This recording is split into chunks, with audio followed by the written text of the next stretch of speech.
Hello everyone, welcome to YouTube channel Career Assam. আজিৰ এই ভিডিঅ'টিত আমাৰ অসমৰ দুখন জিলাৰ যি ডিস্ট্ৰিক্ট কোৰ্ট থাকে বা ডিস্ট্ৰিক্ট এণ্ড সেশন জাজ কোৰ্ট থাকে তাৰে পৰা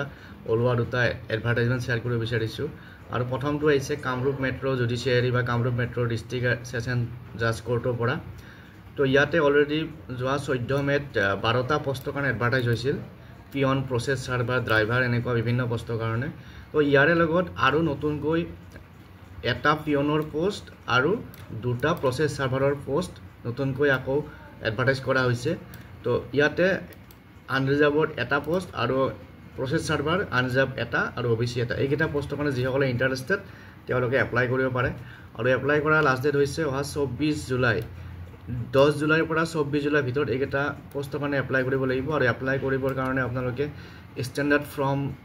যি আমাৰ চাকৰি এপ্লাই কৰা ষ্টেণ্ডাৰ্ড ফৰ্ম আছে তাতে সেইখন ফিল আপ কৰি পেলাই তাৰ লগত ফটো 4 কপি দিব লাগিব আৰু যিখিনি ডকুমেণ্টছ আমাক লাগে সেই ডকুমেণ্টছখিনি দিব লাগিব জেৰক্স কৰি পেলাই আৰু জেৰক্স কৰি পেলাই সেইমতে এটা খামত পোষ্টৰ নাম লিখি পেলাই অফিচ যিটো আছে অফিচটো এড্ৰেছ মই কৈ আছোঁ এই যিটো এইটো আছিল মেইন এডভাৰটাইজমেণ্ট তো ইয়াৰ লগত এই কেইটা ভেকেঞ্চি এড কৰা হৈছে তো অফিচ এড্ৰেছটো হৈছে ইয়াতে office of the district and session জাজ কামৰূপ মেট্ৰ' গুৱাহাটী পাণবজাৰ নিয়াৰ দীঘলী পুখুৰী কটন কলেজ ৰোড পিনক'ড 781001 গতিকে যিসকলে ইণ্টাৰেষ্ট তেওঁলোকে এই যে আমাৰ ষ্টেণ্ডাৰ্ড ফৰ্মখন ফিল আপ কৰি পেলাই তাৰপিছত ৰিলেভেণ্ট টেষ্টিমনিয়েল চাৰ্টিফিকেট এইবিলাক দি পেলাই 4 কপি ফটো দি পেলাই এপ্লাই কৰিব পাৰিব তাৰপিছত ইয়াতে বাকি বেসিক কোৱালিফিকেশ্যনখিনি আছে কোৱালিফিকেশ্যন কি লাগিব পিয়নৰ কাৰণে মিনিমাম ক্লাছ 8 পাছ হ'ব লাগিব ক্লাছ 8 পাছ আৰু প্ৰসেস সাৰ্ভাৰৰ কাৰণে গ্ৰেজুৱেট হ'ব লাগিব আৰু অসমৰ অফিচিয়েল লেংগুৱেজটো জানিব লাগিব আৰু সিলেকশ্যন প্ৰসেছটো পিছত জনোৱা হ'ব গতিকে যিসকলে ইণ্টাৰেষ্টেড তেওঁলোকে এপ্লাই কৰিব পাৰে আৰু বাকি ডিটেইলছ আপোনালোকে Kamrup judiciary Kamrup metro' judiciary ৱেবছাইটটো সাৰ্চ কৰিব তেতিয়া গোটেইখিনি ডিটেইলছ পাই যাব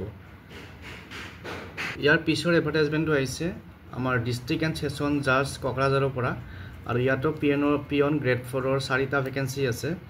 দেখে 4টা ভেকেঞ্চি আৰু আনৰিজাৰ্ভৰ দুটা তাৰপিছত এছচি এটা পিডব্লিউডি এটা আৰু দৰমহাৰ গাঁথনিটো জানে সকলোৱে তাৰপিছত বয়সৰ সীমা আছে ফৰ জেনেৰেল কেটেগৰী 18 পৰা 40 বছৰ ফৰ এছচি এছটি 45 ইয়াৰ্ছ আৰু ওবিসি কাৰণে 43 ইয়াৰ্ছ গতিকে যিসকলে ইণ্টাৰেষ্টেড তেওঁলোকে ষ্টেণ্ডাৰ্ড ফৰ্মত এপ্লাই কৰিব লাগিব ইয়াতে দিয়া আছে তেনেকৈ এপ্লাই কৰিব লাগিব আৰু ইয়াতে কোৱালিফিকেশ্যন দিয়া আছে কোৱালিফিকেশ্যন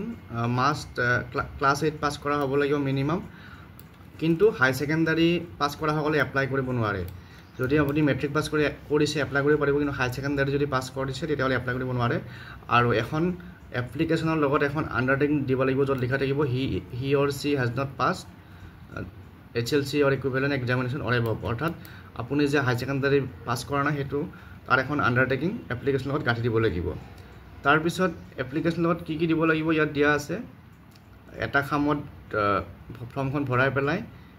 খামটোৰ ওপৰত কি পোষ্টৰ কাৰণে এপ্লাই কৰিছে লিখিব লাগিব তাৰ লগত সেলফ এটাষ্টেড কপিজ লাগিব ডকুমেণ্টছবিলাকৰ এডুকেশ্যন কোৱালিফিকেশ্যনৰ তাৰপিছত বয়সৰ আৰু কাষ্টৰ আৰু এমপ্লয়মেণ্ট এক্সচেঞ্জৰ লেটেষ্ট যিখন ভেলিড কাৰ্ডখন দিব লাগিব গতিকে যিসকলে ইণ্টাৰেষ্টেড তেওঁলোকে এই নিজৰ এপ্লিকেশ্যনবোৰ ছাবমিট কৰিব পাৰিব ডিস্ট্ৰিক্ট সেশন জাজ কোৰ্ট আৰু অফিচ এড্ৰেছটো ইয়াত আছে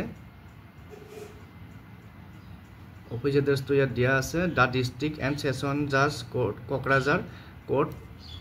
কোৰ্টপাৰা ward number 10 POPS Kokrajhar 783370 pin number আৰু ইয়াতে